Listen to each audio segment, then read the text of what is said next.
இப்போது மதிப்பிற்குரிய மதுரை மதுரை என்றாலே தமிழ்ச்சங்கம். அந்த வகையில் நெடுநாளாக ஒரு சங்கத்தை ஏற்படுத்தி மிக சிறப்பாக தமிழ் பணி ஆற்றி கொண்டிருக்கிற எழுத்தாளரும் பேச்சாளரும் கவிஞருமான இருளப்பன் ஐயாவை வாழ்த்துரை வழங்க வரவேற்கிறேன். வாருங்கள் ஐயா. நன்றிங்க. அனைவருக்கும் காலை வணக்கம்.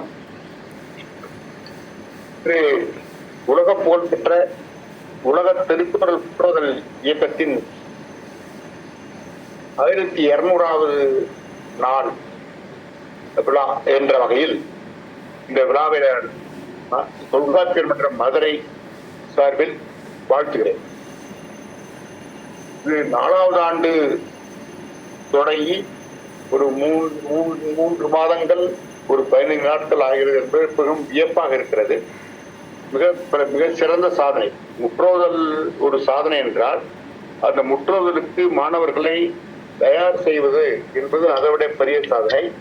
அந்த வகையில் பெற்றவர்களுக்கும் பயிற்சி அளிப்பவர்களுக்கும் பாராட்டுகளுடன் வாழ்த்துக்களை தெரிவித்துள்ளோம்.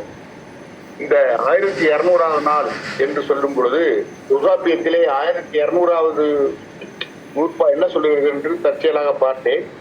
அதிலே மெய்ப்பாடு தொடர்பாக ஒரு செய்தியை சொல்கிறது.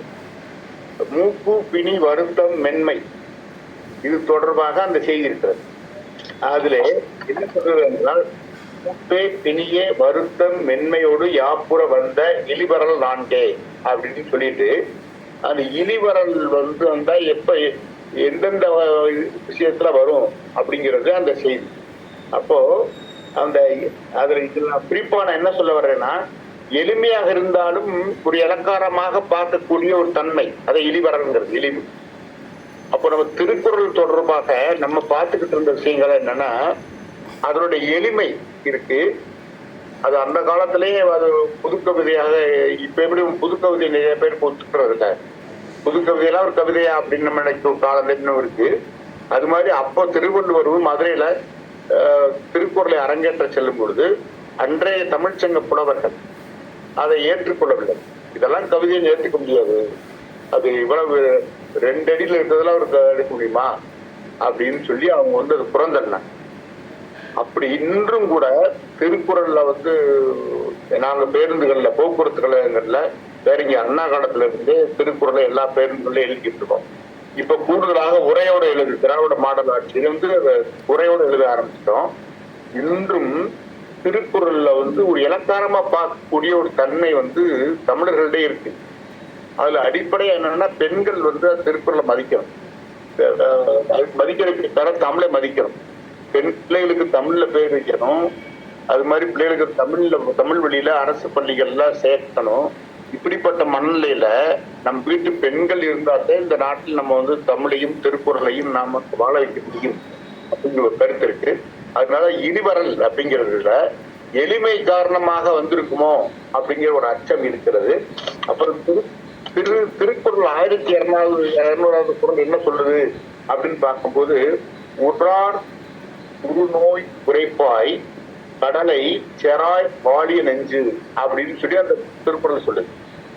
அதுல உள்ள போகும்போது அது காமத்து பால்ல வரக்கூடிய செய்தியாக இருந்தாலும் கூட அது என்ன மைய கருத்து அப்படின்னு சொன்னா, கடலை தூர்வாருவது எளிது அப்படின்னு சொல்லி ஒரு அரிய ஒரு கருத்தை சொல்றாங்க.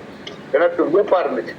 அப்போ தமிழர்கள் திருவள்ளுவர் காலத்துல வாழ்ந்த தமிழர்கள் எப்படிப்பட்ட ஒரு வாழ்வை வாழ்ந்திருக்கிறார்கள். ஒரு ஊமை சொல்வதற்கு கூட கடலை கூட நான் தூர்வாடுறேப்பா அப்படின்னு சொல்லக்கூடிய ஒரு நெஞ்சுரத்தோடு இருந்திருக்காங்க. அப்ப இந்த மாணவர்கள் 1330 குறட்பாக்களையும் முற்றோதல் செய்வது அவங்களுக்கு எளிதாக அமையும். அப்படிப்பட்ட நெஞ்சுர பரம்பரை நாம் வந்திருக்கிறோம். எனவே இந்த நிகழ்ச்சியில் பங்கேற்றுள்ள அனைத்து மாணவர்களுக்கும், இங்கே தலைமையேற்றுள்ள ஐயா மதிப்புக்குரிய திருக்குறள் காமராஜ் அவர்களுக்கும், மதிப்புக்குரிய குழந்தைவேல் ராமசாமி ஐயா அவர்களுக்கும், டெல்லிக்கு ராஜாவானாலும் பள்ளிக்கு பிள்ளை நான் என்று பணிவோடு இங்கே வாழ்த்துறை வழங்கிய ஐயா திரு பிரமநாயம் அவர்களுக்கும், நம்முடைய சாதனை நாயகி நவப்பிரியா தலைமை ஆசிரியர் சுந்தரம் அவர்களுக்கும், ஐயா மதிப்பிற்குரிய பெரியவர் துரராஜ மாணிக்கம் அவர்களுக்கும் மற்றும் இங்கே வருகின்ற அனைவருக்கும் எங்கள் நன்றியை தெரிவித்து இடைவேளை நன்றி வணக்கம். ரொம்ப நன்றிங்கய்யா. எல்லாருக்குமே நான் பதிவு தான் போட்டேன். தனிப்பட்ட முறையில் யாருமே அழைப்புலாம் சொல்லலை. அந்த பதிவு போடும்போதே நேரில் வந்து அழைத்ததாக கருதி வர வேண்டும் என்று சொன்னால் உடனேயாக ஐயா வந்து விடுவார்கள். அந்த வகையிலே நன்றியும் பாராட்டுக்களும் வாழ்த்துக்களும்.